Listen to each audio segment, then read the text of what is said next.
I need to tell you about a dream where Jesus revealed to me who we first meet when we cross over from this life to eternity. I know this sounds impossible, and honestly, I've been wrestling with whether to share something this personal. But what he showed me about that first encounter after we leave this world has completely transformed how I understand love, relationships, and what's waiting for us on the other side. This revelation isn't just for me, it's for anyone who has ever wondered about eternity or grieved someone they love. To understand what happened, we have to go back to a conversation I had with my grandmother before she passed away 10 years ago. This is going to be a detailed story, so I ask that you bear with me as I walk you through this journey. My grandmother, Maria, raised me after my parents went through their difficult separation when I was 7. She was this tiny Italian woman with hands that always smelled like garlic and prayers that seemed to reach straight into heaven. She had this unshakable faith that I honestly envied. When I was growing up, I used to ask her all these deep questions about life and eternity. I was that kid who stayed awake at night wondering about the mysteries of existence. One question that haunted me from childhood was what happens in those first moments after we cross over. Do we just float into some bright light? Do we immediately see God on a throne? Are we confused, scared, peaceful? My grandmother would always smile when I asked these questions, but I could see something deeper in her eyes, like she knew something she wasn't telling me. The night before she went into the hospital for the last time, we sat on her porch drinking tea. I was in my early 20s then, full of questions about my future, about faith, about whether any of this spiritual stuff was real. She looked at me with these knowing eyes and said something that stuck with me all these years. "Jonathan, when my time comes, I'm not worried about meeting God. I already know him. I'm excited about meeting everyone else." I didn't understand what she meant then, and I was too young to ask the right follow-up questions. She passed peacefully 3 days later, and I've carried that conversation with me ever since. It shaped so many of my questions about eternity, about what really happens when we transition from this life to whatever comes next. As I got older and my faith deepened, especially through my work portraying Jesus, these questions became even more pressing. I found myself praying about it, reading scripture about it, but never feeling like I had a clear answer. Until 3 nights ago, when everything changed in the most unexpected way. I need to tell you that my relationship with prayer has evolved so much over the years. When I first started acting, prayer felt formal, almost scripted. But playing Jesus has taught me that prayer is supposed to be like talking to your closest friend. It's raw, honest, sometimes messy. 3 nights ago, I was having one of those brutally honest conversations with God. I was exhausted, spiritually drained, and carrying questions that felt too heavy for my heart. I poured out everything, my doubts, my fears, my deepest curiosities about eternity.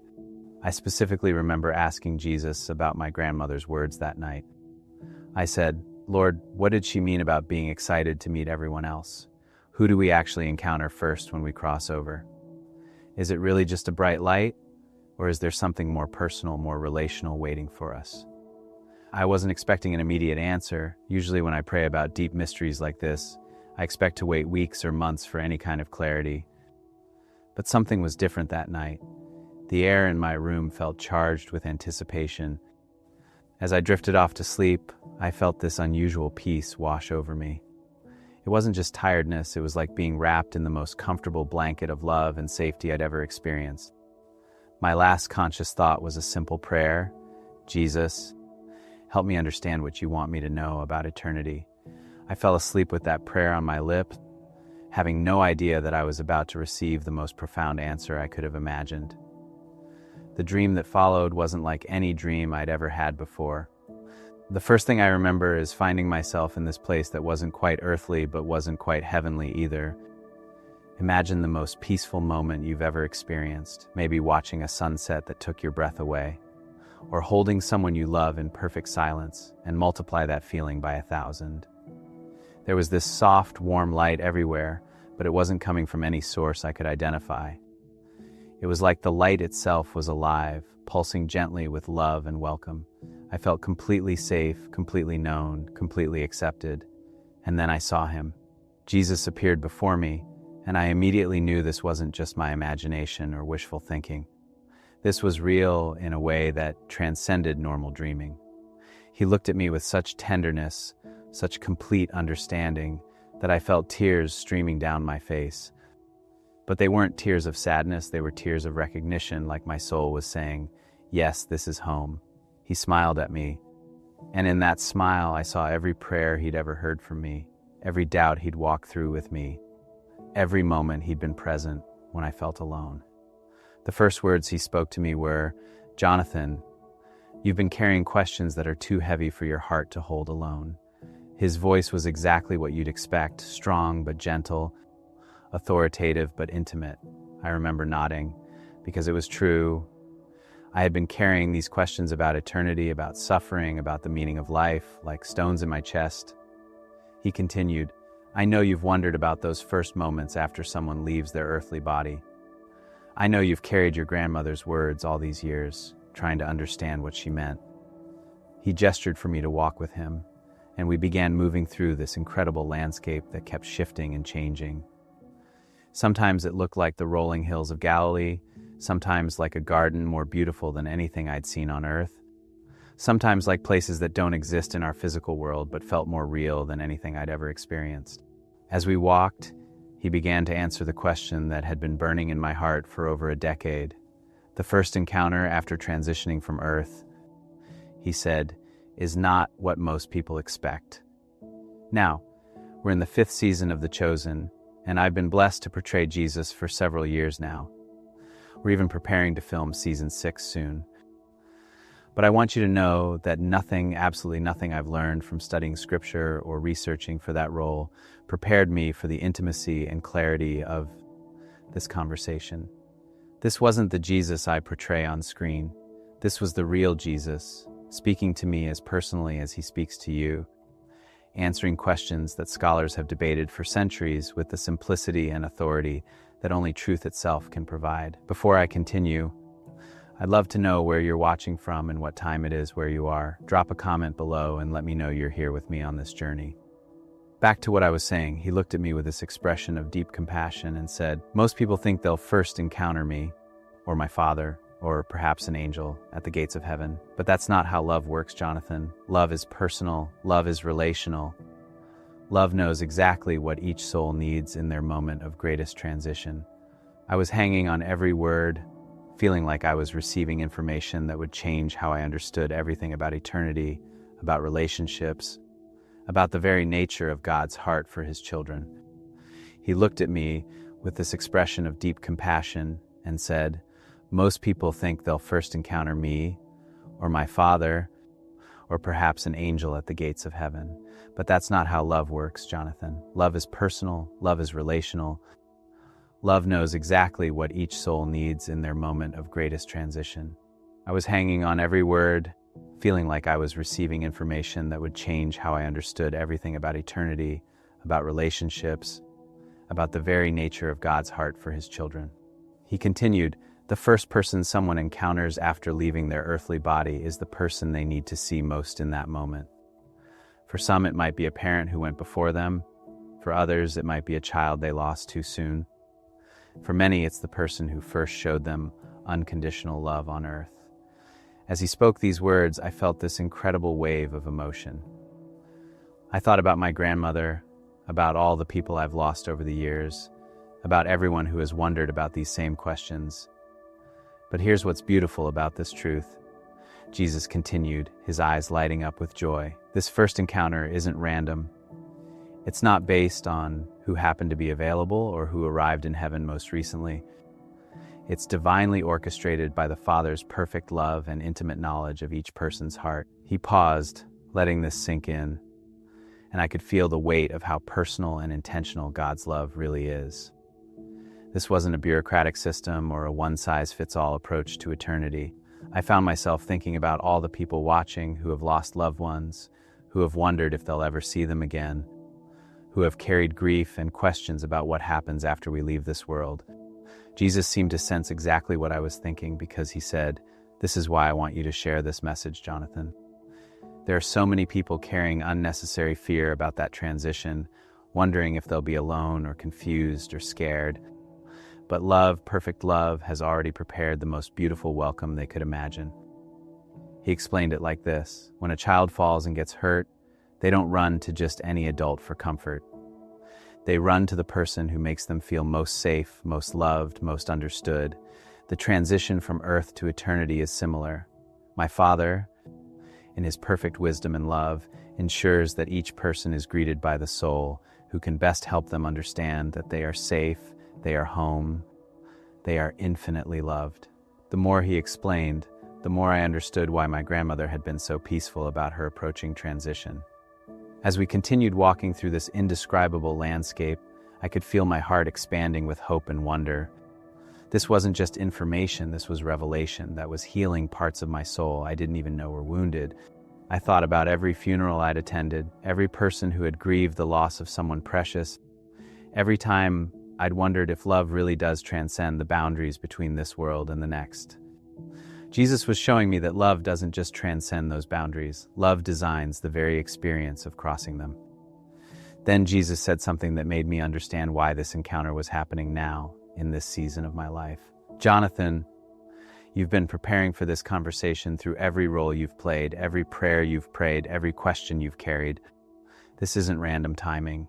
He gestured toward the beautiful expanse around us. I'm showing you this now because there are people who need to hear this truth. They need to know that love is the governing principle of eternity, not fear, not judgment, not confusion. I asked him what happens in those first moments of that divine reunion. Do people recognize each other immediately? Are they confused about what's happening? Do they remember their earthly relationships? His face lit up with this beautiful smile as he began to describe what he's witnessed countless times. Recognition is instant and complete, he said. But it's not just recognizing who someone was on earth. It's recognizing who they truly are, their essence, their soul, freed from all the limitations and wounds of earthly life. He continued, imagine seeing someone you love, but instead of seeing them as you remember them, perhaps tired or sick or burdened by life's struggles, you see them as I've always seen them.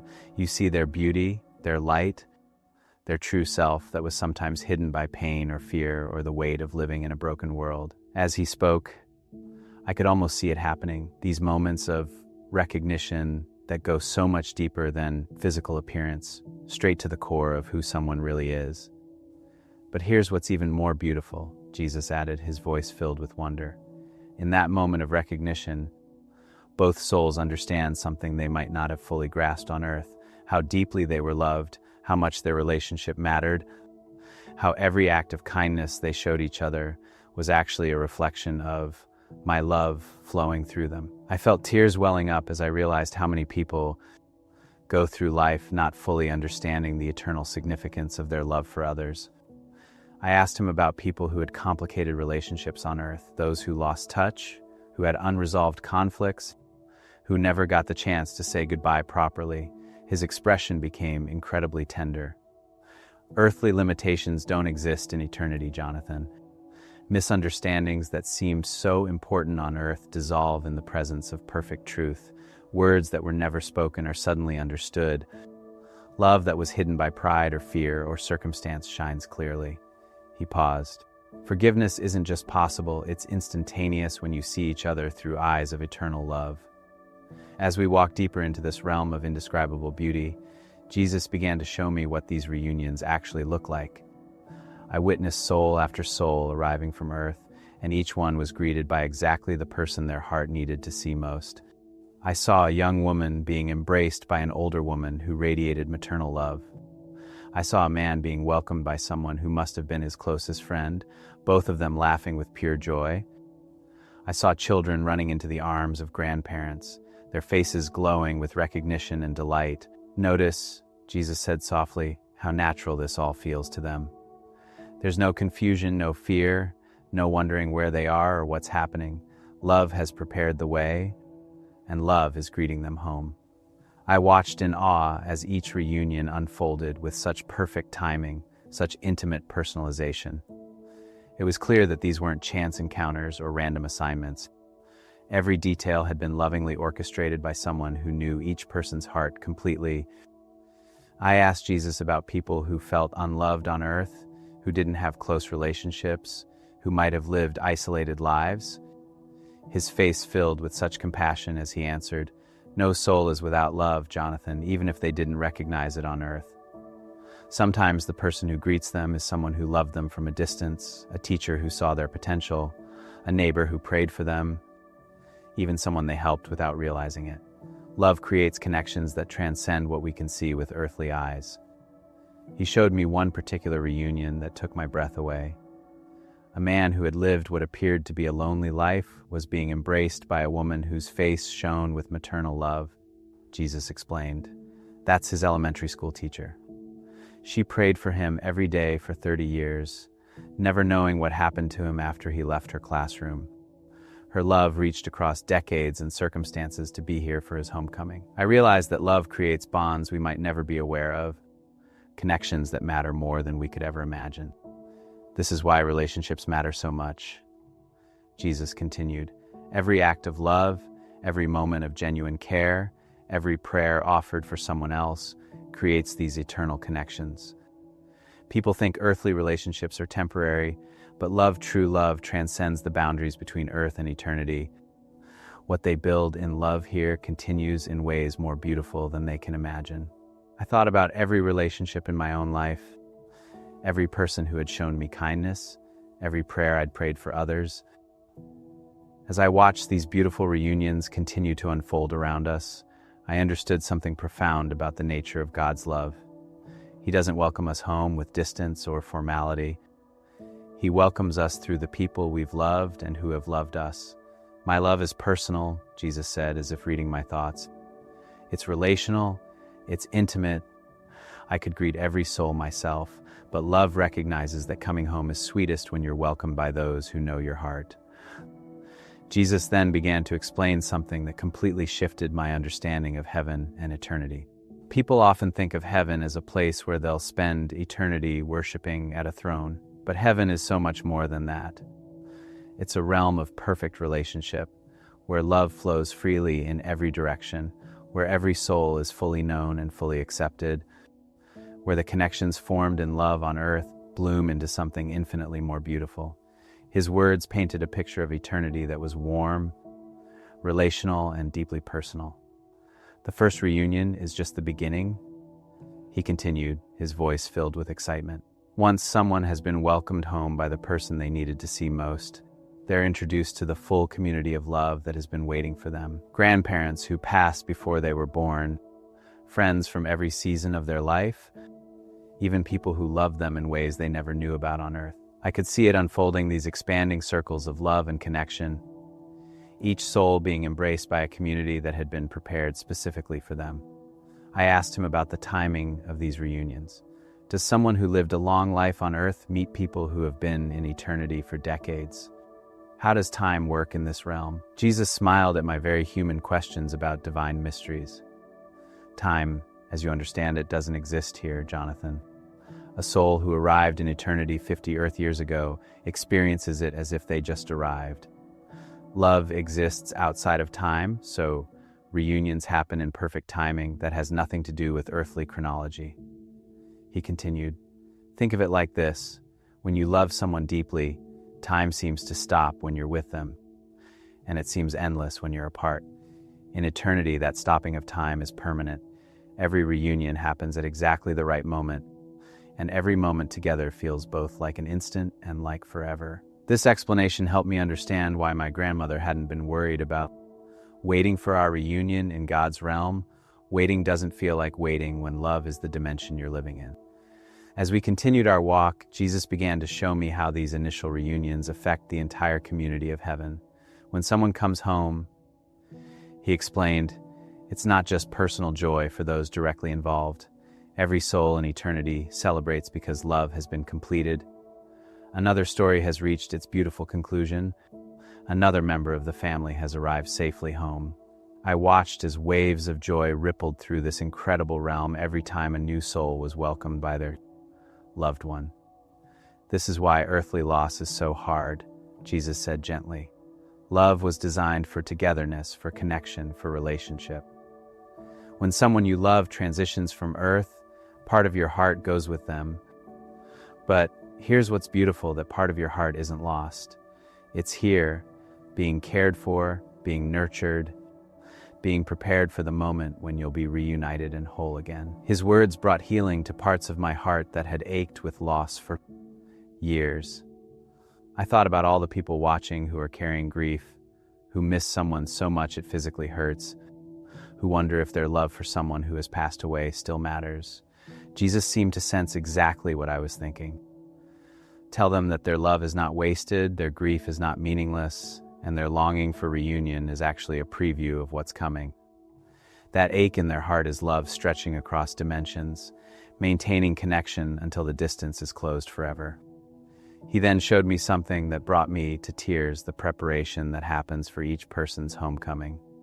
Long before someone's earthly life is complete, Jesus explained, preparations begin in eternity. The person who will greet them home starts getting ready, gathering others who love them, preparing the perfect welcome. I saw loved ones in eternity actively preparing for reunions that were still years or even decades away in earth time, their love motivating them to create the most beautiful homecoming possible. Love is active, Jesus continued. It doesn't just wait passively. Those who have gone before are partnering with me to prepare the way for those who are still on their earthly journey. They're praying for them, preparing for them, celebrating every step of their spiritual growth. This revelation transformed my understanding of what our loved ones in eternity are doing. They're not just resting, they're actively loving us forward and preparing our homecoming. As this portion of our encounter began to deepen, Jesus looked at me with such intensity that I felt like he was seeing straight through to my soul. Jonathan, this truth about first encounters in eternity reveals something crucial about how I want people to live on earth right now. If love is the governing principle of eternity, if relationships are what matter most, if connections formed in love transcend the boundary between worlds, then how should this change the way they treat each other today? What Jesus revealed next completely transformed how I understand the purpose of earthly relationships. He said, every act of love on earth is practice for eternity. Every moment of forgiveness is preparation for the perfect forgiveness they'll experience here. Every time they choose connection over isolation, vulnerability over self-protection, they're building bridges that will span from their earthly life into their eternal home. I realize that our relationships aren't just temporary experiences, they're training ground for the infinite love we're designed for. The person who greets someone home, Jesus continued, is often the person who taught them the most about love during their earthly journey. It might be the parent who showed them unconditional acceptance, the friend who saw their true worth when they couldn't see it themselves, or the spouse who demonstrated faithfulness through every season of life. He paused, letting this sink in. This means that every act of love they show, every moment they choose to see the best in someone, they might be preparing themselves to be someone's first glimpse of home. This revelation hit me like lightning. I thought about all the relationships in my life, all the opportunities I have every day to show love, kindness, patience, forgiveness. Jesus was showing me that these aren't just nice gestures, they're eternal investments. When someone chooses to love sacrificially, he said, when they forgive deeply, when they see the best in others consistently, they're becoming the kind of person who can represent my heart to others, both on earth and in eternity. Jesus then began to describe the criteria for who becomes someone's first encounter in eternity. It's not about perfection, he said firmly. It's not about being a perfect parent or a flawless friend. It's about being a consistent channel of my love, about representing my heart to others, even through your own brokenness and humanity. This brought me such relief because I immediately thought about my own imperfections, my failures in relationships, the times I've fallen short of being the friend or person I wanted to be. The beauty of love, Jesus continued, is that it works through imperfect people. Some of the most powerful first encounters in eternity happen when someone is greeted by a person who loved them well despite their own struggles, who chose to be faithful despite their own fears, who demonstrated grace despite their own need for grace. He smiled at my obvious relief. Perfect love flows through imperfect vessels, Jonathan. That's been my plan from the beginning. He then showed me a reunion that illustrated this truth perfectly. A woman arriving from Earth was being embraced by a man whose face radiated pure joy and love. Jesus explained, "That's her brother. He struggled with addiction for years, caused her pain and worry, but never stopped loving her." His last words to her before he passed were an apology for his failures and a promise that he'd always love her. His brokenness didn't disqualify him from being her first glimpse of home. His love did. "This is crucial for people to understand," Jesus said earnestly. "They think they have to be perfect to matter in someone's life, to have a lasting impact, to be worthy of love. But I specialize in using broken people to demonstrate perfect love." Some of the most profound first encounters happen when someone is greeted by a person who learned to love through their own struggles, who discovered grace through their own need for forgiveness. This truth was healing wounds in my heart I didn't even know existed.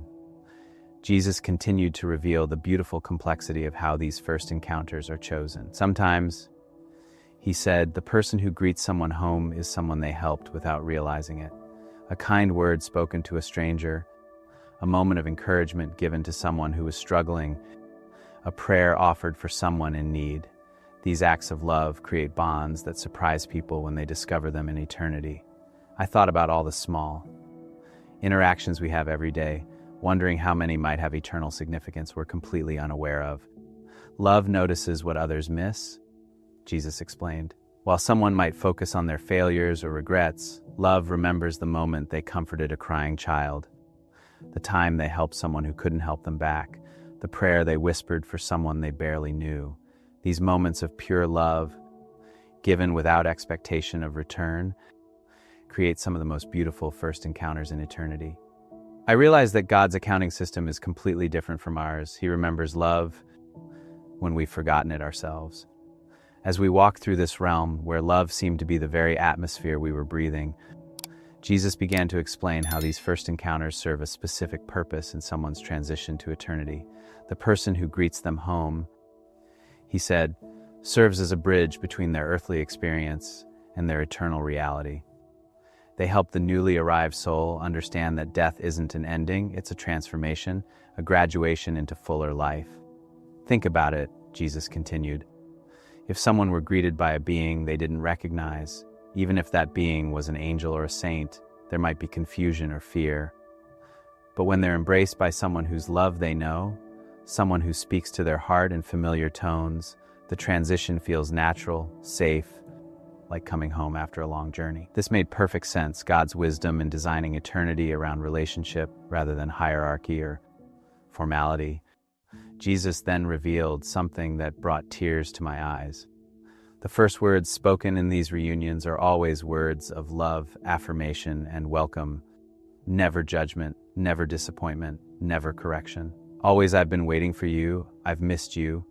Welcome home, you are so loved." He paused, his own eyes glistening with emotion. These are often the words their hearts have been longing to hear their entire earthly life, spoken by the person whose opinion mattered most to them. For some people, Jesus continued, these are words they never heard clearly on earth. Perhaps their parents struggled to express love, or their friend wasn't good with emotional communication, or circumstances prevented them from having deep conversations. But in eternity, all barriers to love's expression are removed. Hearts can finally speak freely, love can finally be communicated perfectly, and souls can finally receive the affirmation they've always needed. I thought about all the things left unsaid in my own relationships, all the love that gets tangled up in human limitation and fear. Jesus seemed to read my thoughts. This is why I want people to know about these first encounters, Jonathan. It should inspire them to speak love more freely on earth, to express appreciation more openly, to say the words that matter while they have the chance. But it should also comfort them to know that even if they miss opportunities on earth, love finds a way to complete every conversation, to heal every relationship, to speak every word that matters. The relief I felt was overwhelming, both motivation to love better now and peace about relationships that felt incomplete. As our journey through this incredible realm continued, Jesus began to show me how these first encounters ripple out into the entire experience of eternity. Once someone has been welcomed home by their first encounter, he explained, they're gradually introduced to the full community of love that has been preparing for their arrival. But that first reunion sets the tone for everything that follows it, establishes that this is a place of love, recognition, acceptance, and joy. He showed me how these initial reunions often lead to celebrations that include everyone who loved that person in any way. Eternity is not a place of individual experience, Jesus said. It's a community of interconnected love where every arrival strengthens the whole, where every reunion adds to the joy of all. I watched as these expanding circles of celebration unfolded, each new arrival being embraced not just by their first encounter, but eventually by everyone whose life they had touched with love. The beautiful thing about love, Jesus continued, is that it multiplies rather than divides. When someone is reunited with one person they loved, it doesn't take away from their love for others, it enhances their capacity for all relationships. Love here isn't limited by time or attention or emotional energy the way it is on earth. Every relationship can be fully experienced, fully enjoyed, fully expressed. This vision of eternity was so much richer and more relational than I had ever imagined. Jesus then addressed a question that I knew many people carry. People wonder about relationships that were complicated on earth, marriages that ended in divorce, friendships that were broken by betrayal, family relationships that were damaged by hurt or misunderstanding. How do these work in eternity? His expression became incredibly tender as he prepared to answer this difficult question that affects so many people's understanding of what eternity might hold for them. Eternity is not about recreating earthly relationships exactly as they were, Jesus explained gently. It's about fulfilling the love that was at the heart of every relationship, freed from all the limitations and wounds that prevented that love from being fully expressed on earth. He paused, letting this sink in. Hurt people on earth, but healed people love perfectly in eternity. Every soul arrives here whole, complete, free from the brokenness that caused them to wound others or be wounded by others. So when former spouses meet in eternity, Jesus continued, they don't necessarily resume their marriage relationship, but they celebrate the love that was real between them and the ways they helped each other grow. When friends who were separated by conflict are reunited, they focus on the joy they shared and the lessons they learned through each other, not on the pain that divided them. This understanding brought such peace to my heart about relationships in my own life that had ended in disappointment or hurt. Jesus then revealed something profound about forgiveness in eternity. Forgiveness isn't something that has to be worked toward in eternity. It's automatic when souls see each other through eyes of perfect love and understanding. All the context that was missing on earth becomes clear. All the pain that caused hurtful behavior is healed. All the misunderstandings that led to conflict are resolved. Perfect knowledge leads to perfect forgiveness, and perfect forgiveness leads to perfect love. The beauty of this divine design took my breath away.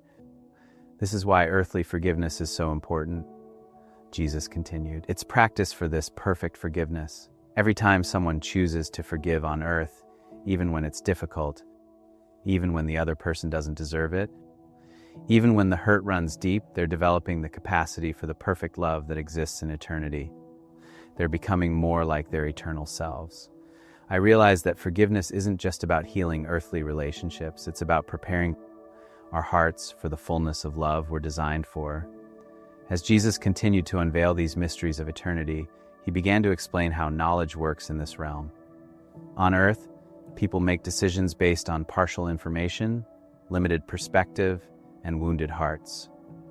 They judge each other's actions without understanding the full story, the hidden pain, the complex circumstances that led to certain choices. He gestured around the beautiful landscape we were walking through. Here, perfect understanding eliminates the need for judgment. When you see someone's whole story, their struggles, their victories, their growth, their love judgment transforms into compassion. This is what happens in every first encounter, Jesus explained. The person who greets someone home sees them with this perfect understanding. They see past any earthly failures or struggles to the heart that loved, the soul that grew, the spirit that persevered. This is how I've always seen each person, and in eternity, this becomes how everyone sees everyone else. I thought about how different Earth would be if we could see each other through these eyes of perfect understanding and compassion. Jesus then addressed what might be one of the most common fears people have about eternity. Many people worry about whether they'll be disappointed in eternity, whether the people they're excited to see again will somehow be different, less than they remember, or changed in ways that make their relationship less meaningful. His face lit up with joy as he prepared to address this fear. Love doesn't diminish in eternity, it's perfected. People don't become less themselves, they become more themselves than they ever were on earth.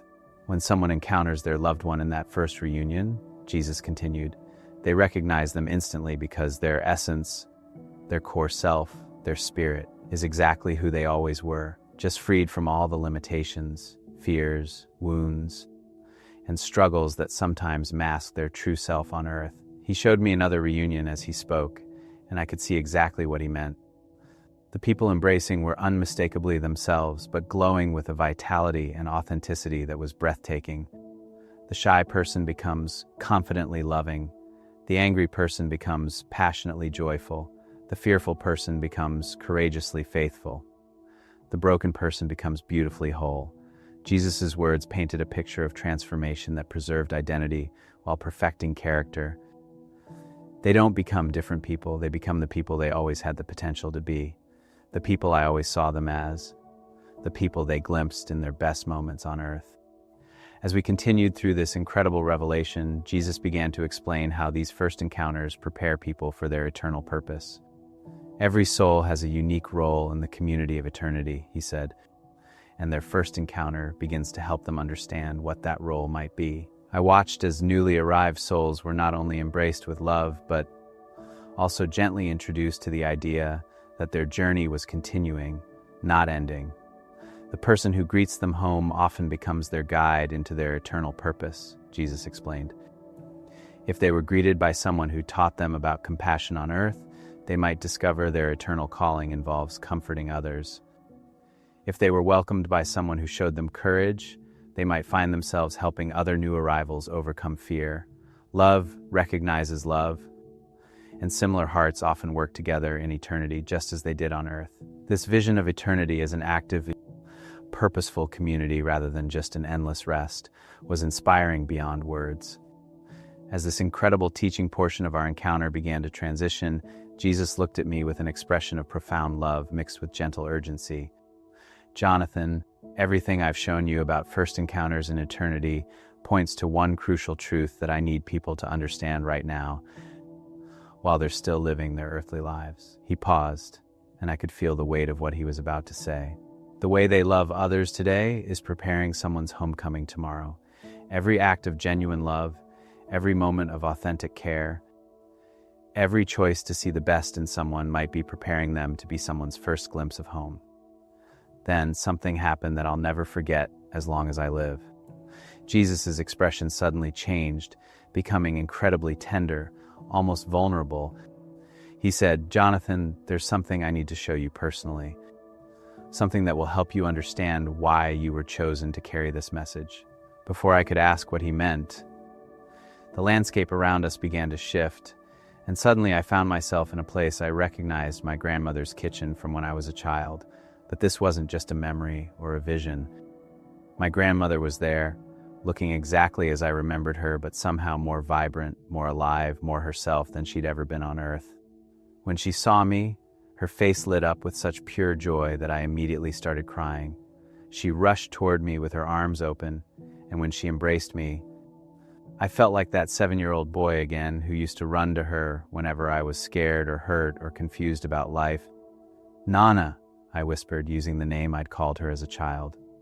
She pulled back to look at my face, her hands cupping my cheeks just like she used to do. "My beautiful boy," she said in that voice I'd missed for 10 years. I've been waiting for this moment.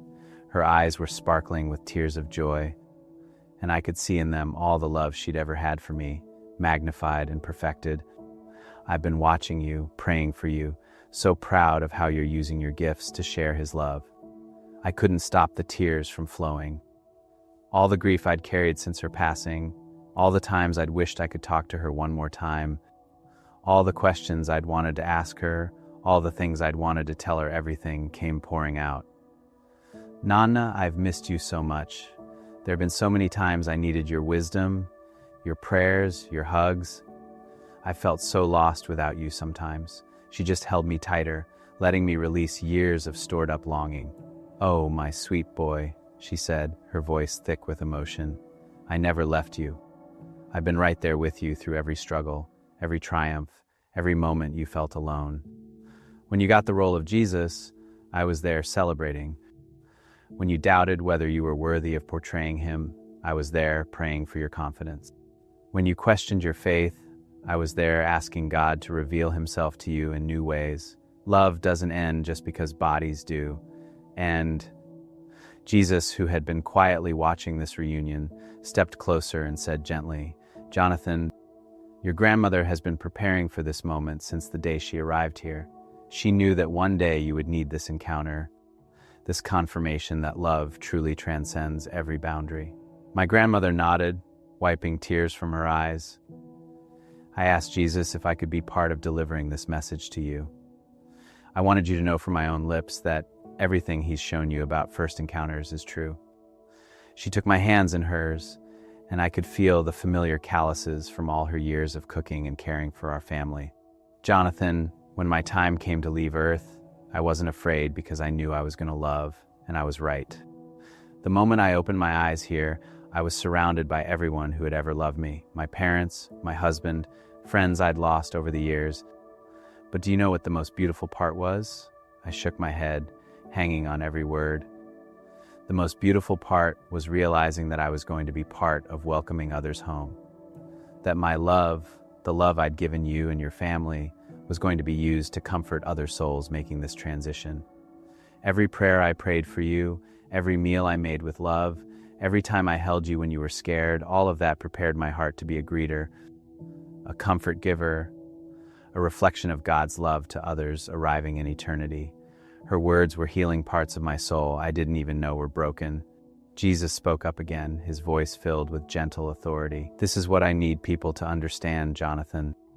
Every grandmother like Maria, every parent, every friend, every person who learns to love sacrificially on earth becomes equipped to be someone's first encounter in eternity. Love is the qualification. A heart that knows how to comfort, encourage, and welcome is a heart that can represent my love to a soul taking their first steps into eternal life." My grandmother squeezed my hands tighter. "Jonathan, there are people watching your videos who are grieving someone they love, wondering if they'll ever see them again, questioning whether their relationships mattered, doubting whether love really survives beyond the grave. I need you to tell them from someone who has experienced both sides that love is eternal. The love they shared with their person is not lost. It's here, it's active, it's preparing for their reunion." She continued, her voice growing stronger with passion. "And I need you to tell them that the love they're giving right now to their children, their friends, their family, even to strangers, that love is preparing them to be someone's first glimpse of home too. Every act of kindness, every moment of patience, every choice to see the best in someone is qualifying them to be a welcomer in eternity. They're not just living their life, they're preparing for their eternal purpose." Jesus stepped forward and placed his hand on both of our shoulders. "This is why your grandmother's words about being excited to meet everyone else made such an impact on you, Jonathan. She understood something that many people miss, that eternity isn't just about receiving love, it's about giving love.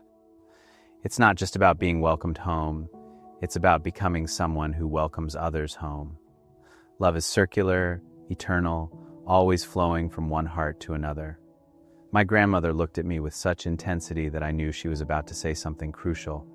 "Jonathan, I need you to pay attention to this next part because it's the most important message I can give to everyone watching. The person who will greet them home when their time comes is probably someone they're thinking about right now.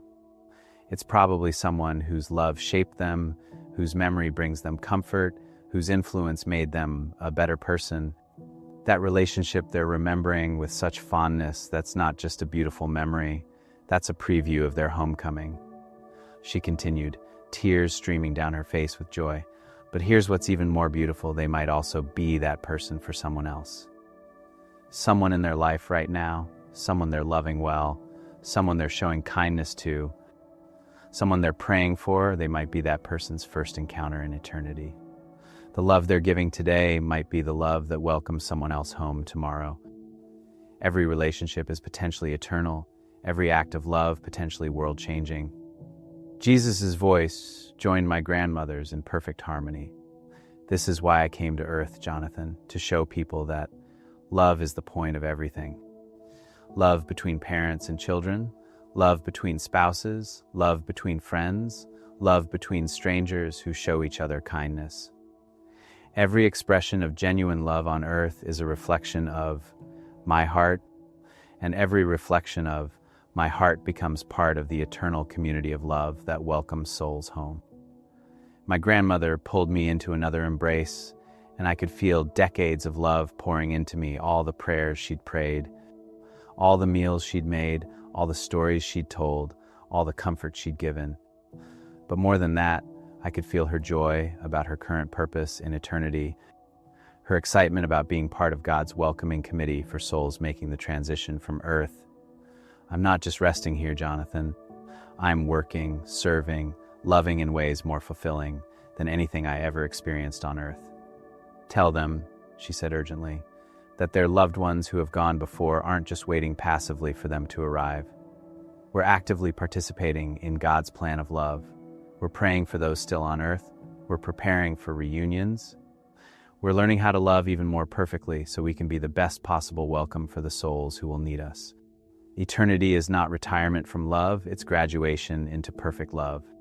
Jesus stepped closer to both of us, and I could feel our time together was drawing to a close.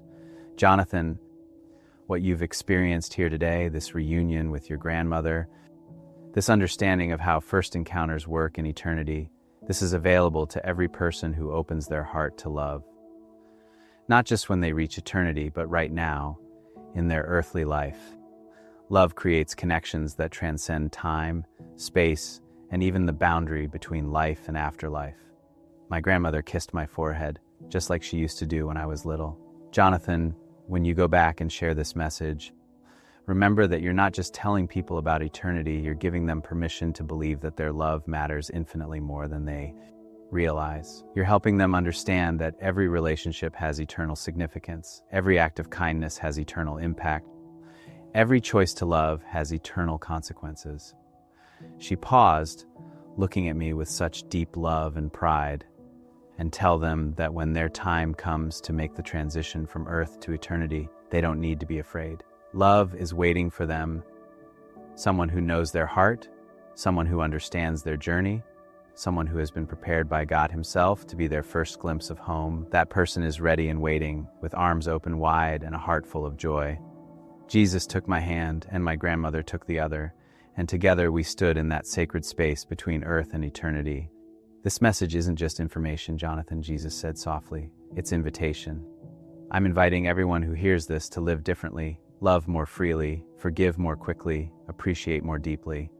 I'm inviting them to see their relationships through eternal eyes, to understand that the love they give and receive is preparing them for something infinitely more beautiful than they can imagine. My grandmother squeezed my hand one final time, and Jonathan, I want you to know that I'll be here, waiting for our permanent reunion someday. But until then, I'm praying for you, cheering you on, so proud of how God is using you to bring comfort and hope to people who need it. You're not just an actor playing Jesus, you're becoming more like Jesus through the love you share with others.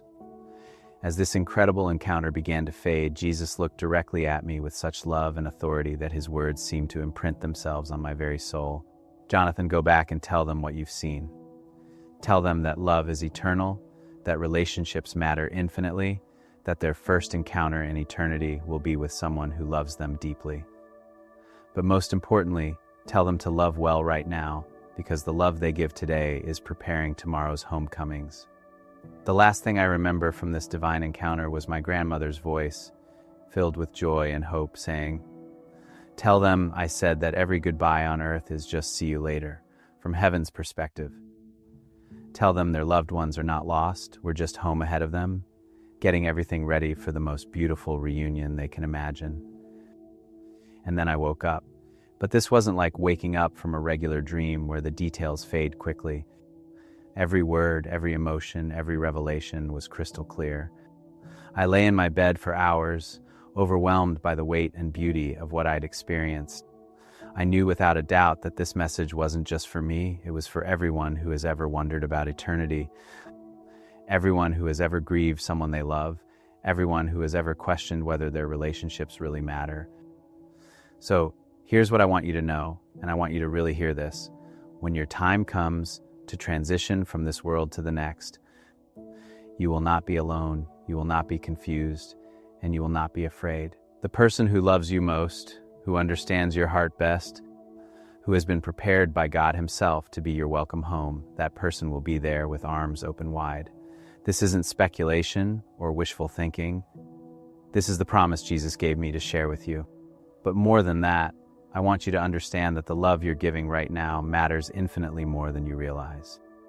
Every hug you give, every kind word you speak, every prayer you offer, every moment you choose to see the best in someone, you might be preparing yourself to be someone else's first glimpse of home. The relationships you're building today, the love you're sharing today, the kindness you're showing today, all of it has eternal significance that will ripple through eternity in ways more beautiful than you can imagine. When I came back from this encounter, people noticed something different about me. There's a peace in my heart about eternity that wasn't there before, a confidence in the power of love that has changed how I treat everyone around me. I'm not afraid of losing people anymore because I know that love is stronger than any separation.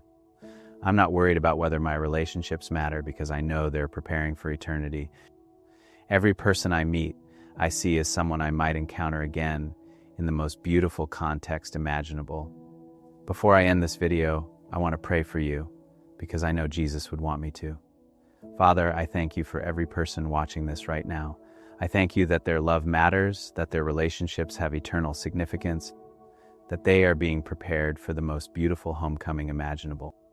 For those who are grieving someone they love, comfort them with the knowledge that love never ends, that their loved one is actively preparing for their reunion. For those who are afraid of the future, remind them that love is waiting for them. In Jesus' name, amen. The truth Jesus revealed to me is simple but life-changing. Love is the beginning, the middle, and the end of everything that matters. Your first encounter in eternity will be with love. Your purpose in eternity will be to give and receive love. Your preparation for eternity happens every time you choose love over fear, connection over isolation, forgiveness over bitterness. You are so much more loved than you know, and the love you give matters so much more than you realize. That's the message Jesus wanted me to share with you today. If this touched your heart in any way, I'd be honored if you subscribe to stay connected for more of these conversations. And please, share in the comments below, tell me about someone who loved you well, or share your own thoughts about what eternity might hold.